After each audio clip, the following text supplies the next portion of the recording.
Hello Internet, we're going to dive straight into episode 3 of Freddy's Nightmares, an episode called Killer Instinct, which aired first on 22nd of October 1988.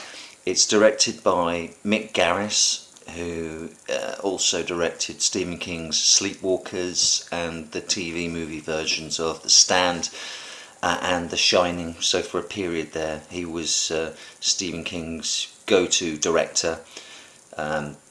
Which is a little like damning with faint praise, because in my opinion Stephen King had very questionable taste when it came to the movie versions of his own material. And it also stars Laurie Petty, who some of you might know from the Tank Girl movie, others will know from Point Break, the 80s-tastic surfing, bank robbing, Patrick Swayze, Keanu Reeves slice of excellence. This episode in and of itself is a little weird. I'm not sure that I'm going to be able to recommend it entirely. It's a very Freddy-light episode. It's going to be very difficult to try and weave Freddy's influence into this. The first act reads much more like a Twilight Zone episode. Laurie Petty's a track athlete, but she's really competing against the memory of her mum, who passed away but used to be the high school track star and got the record, and she's not quite as good. She hasn't got the killer instinct of the title until her coach gives her a crystal, sort of keepsake of her mum's, that she says her mum used to visualise the races in before she ran them. She used to visualise herself winning them, and she uses that, and lo and behold it's got some sort of magical property to it, and she visualizes herself winning the race, and she does, but she also as Act 1 goes along visualizes gruesome things happening to people who screw around with her. So there's this greasy slob of a chef at the high school who's slicing a meat on a meat slicer, and he comes onto her in the most sleazy manner that would get him arrested, frankly, these days. So she looks through the crystal at him slicing the meat, and he slices his fingers off. Her second victim is a completely innocent history teacher that's just asking her to pay attention in class while he teaches her about the American Civil War and the Emancipation Proclamation, and he's talking about the primary product of the South being cotton. So he gives her a 500-word essay to do, because she's not paying attention. She's talking about the race she's just won.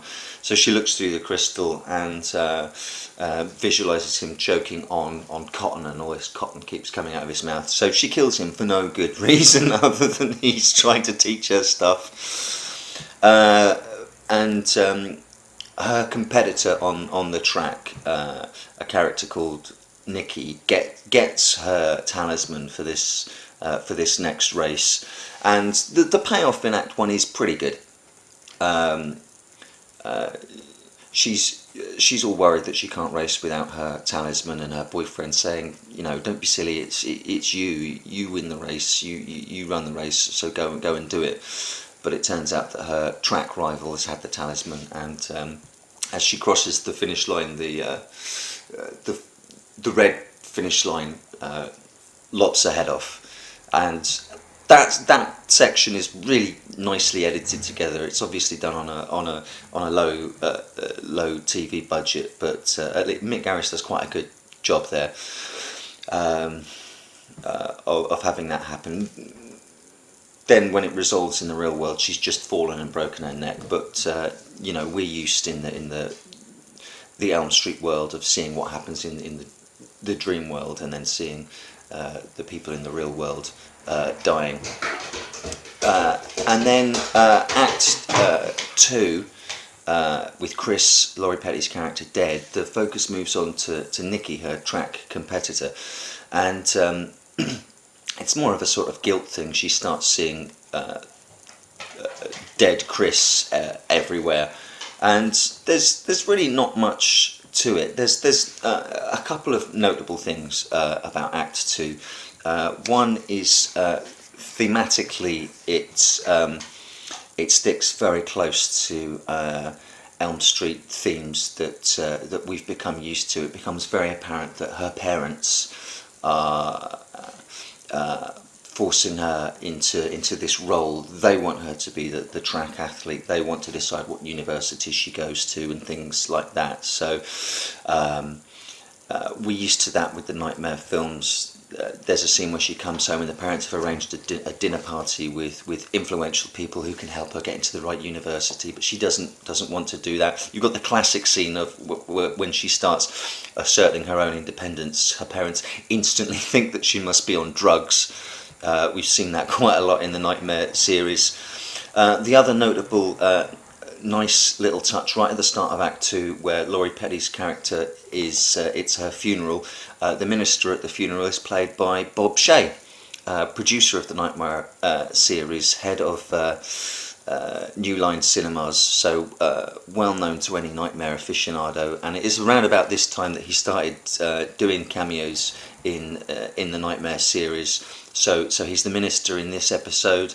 In cinemas a couple of months previously, he'd been a lecturer in Nightmare 4, The Dream Master. He pops up as a ticket seller in Freddy's Dead. In Wes Craven's New Nightmare, he plays himself. And in Freddy vs. Jason, he plays Principal Shaye. So this is just another little notch on the roster of Bob Shaye. New Line Cinemas Bob Shaye cameo appearances in the Nightmare series. That's all good fun. The episode ends with, well, Act 2 starts with a dead Chris appearing in a dream to her boyfriend, saying Nikki killed me and stuff like that. You could potentially argue that that's Freddy's influence there. It might not be Chris coming back from the dead. That might be Freddy just stirring things up for shits and giggles. But in that dream, he promises that he'll help Chris and sort of expose Nikki. And at the very end of the episode, he comes to her room to confront her and basically take back the trophy that Chris should have won had it not been for Nikki screwing her over with this crystal. It's a little bit as lame as that sounds, but Nikki ends up it's my trophy, I won it, and ends up just beating him to death with it, and that's the end of the episode. And it ends with Freddy doing his little epilogue, just laughing at what's happened and a few lives that have got fucked over, and that's it. There's not really much more to it than that. So I won't say much more than that, and we'll crack on with episode 4, which is called Freddy's Tricks and Treats. Episode 4, Freddy's Tricks and Treats. Aired October the 29th, 1988. It's the Halloween episode, and this is the way to do it.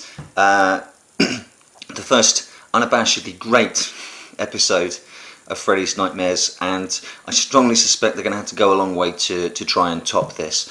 The Business First, then directed by Ken Wiederhorn, directed Night of the Living Dead Part 2, written by Alan L. Katz and Gil Adler, who together wrote Children of the Corn 2 and some Tales from the Crypt and Outer Limits episodes.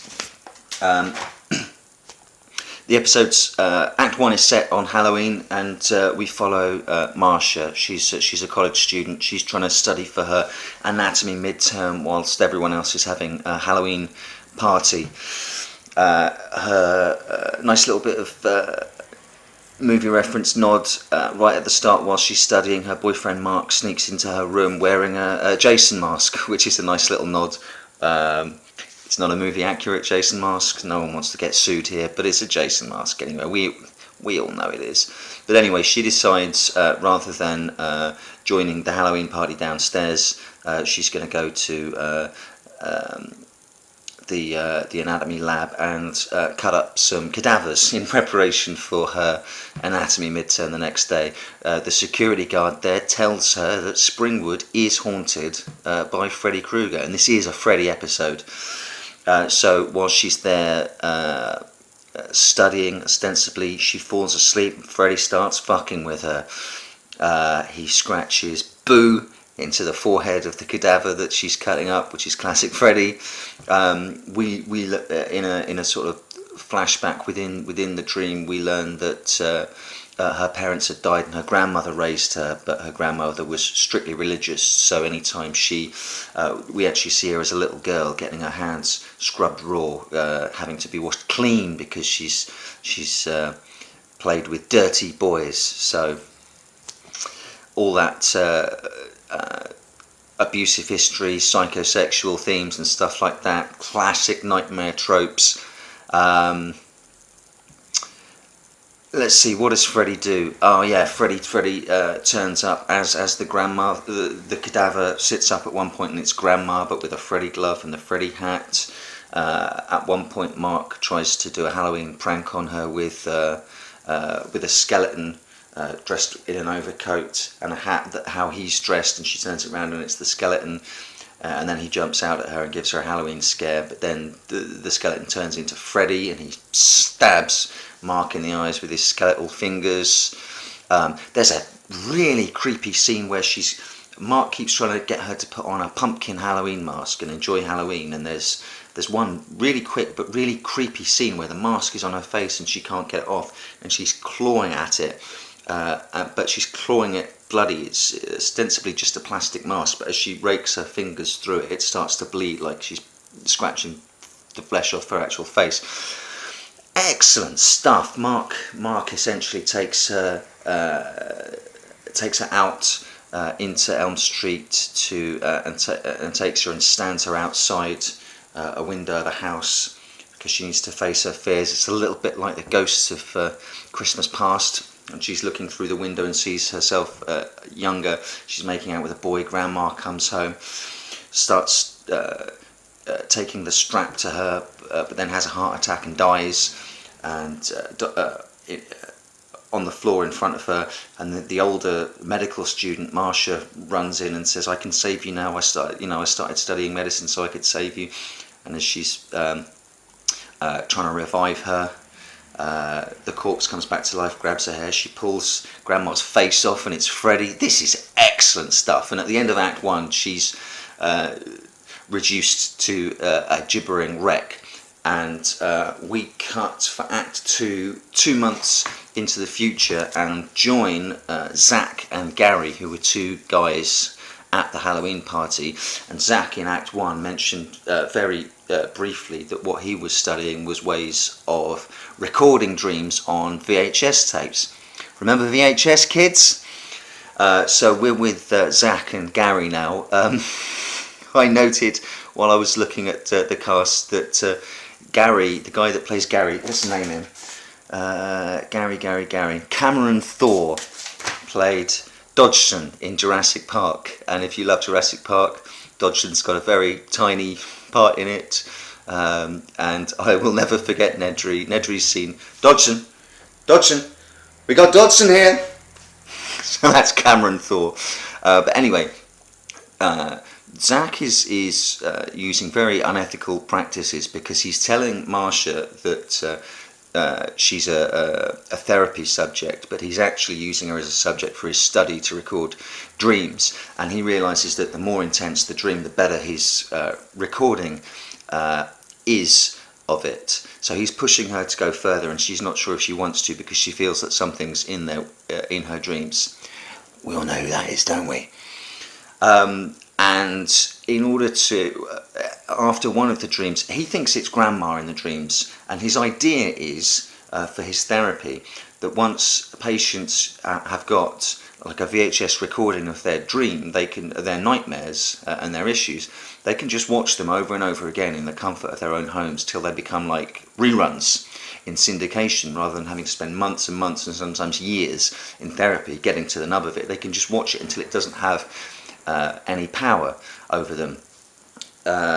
But he needs to push her, and once they find out that Freddy is the thing that's haunting her dreams, he takes her to Freddy's boiler room and they conduct the experiment there and put her to sleep there.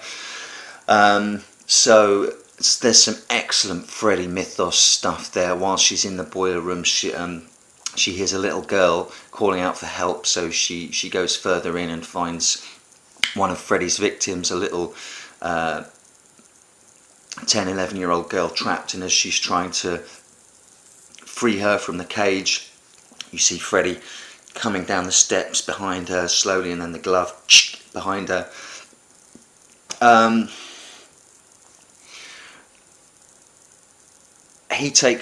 Zach takes his research to his professor, but whilst the professor says that he's making excellent progress, he pulls the plug on the project because he's being unethical. So he goes to Marsha and says that the project's been pulled, but she wants to go on, she wants to do more, so they set it up on their own. She goes back, and he says, but she says, I don't want to go in there on my own. So he says, don't worry, I'll be in there with you. So the next dream, she's back in the boiler room. She's on her own. Freddy turns up, starts strangling her. We cut back to the real world, where Zach is over her, actually strangling her in real life. He's gone completely fucking doolally. He thinks that it's the best way to really push her and really enhance her nightmare experience, to ultimately strangle her and take her close to death.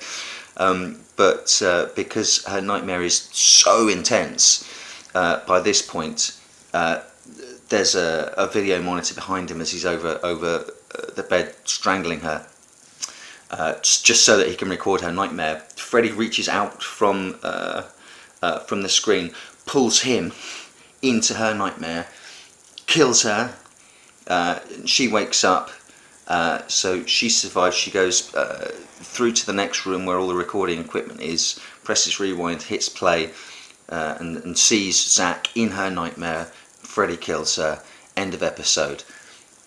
Excellent, excellent. It's everything I would have always wanted from a Nightmare on Elm Street TV series.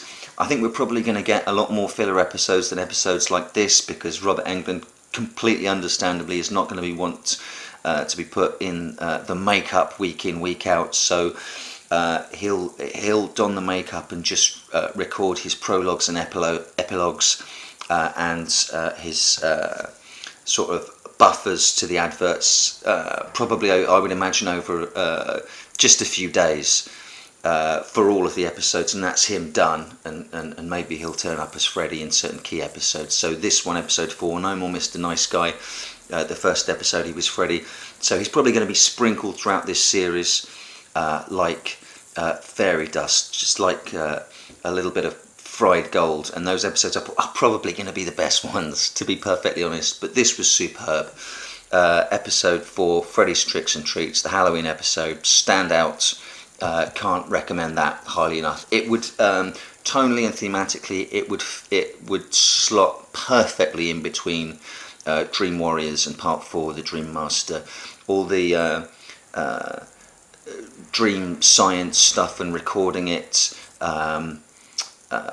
would slot in beautifully with the scenes in the first Nightmare when they're monitoring Nancy's dreams, and the dream therapies they do in the Dream Warriors and stuff like that. You could slot this episode into a marathon of your Nightmare on Elm Street movies. If you ever wanted to do a marathon, you could watch the first episode, No More Mr. Nice Guy, Nightmare on Elm Street 1, Freddy's Revenge, Dream Warriors, then watch this, then move on to the Dream Master and the rest of them, without missing a beat. This is superb. Tonally, thematically, this is perfect Nightmare material. So yeah, they've hit a high watermark with the series that I think they're going to find it hard to beat, but we'll find out as we go along.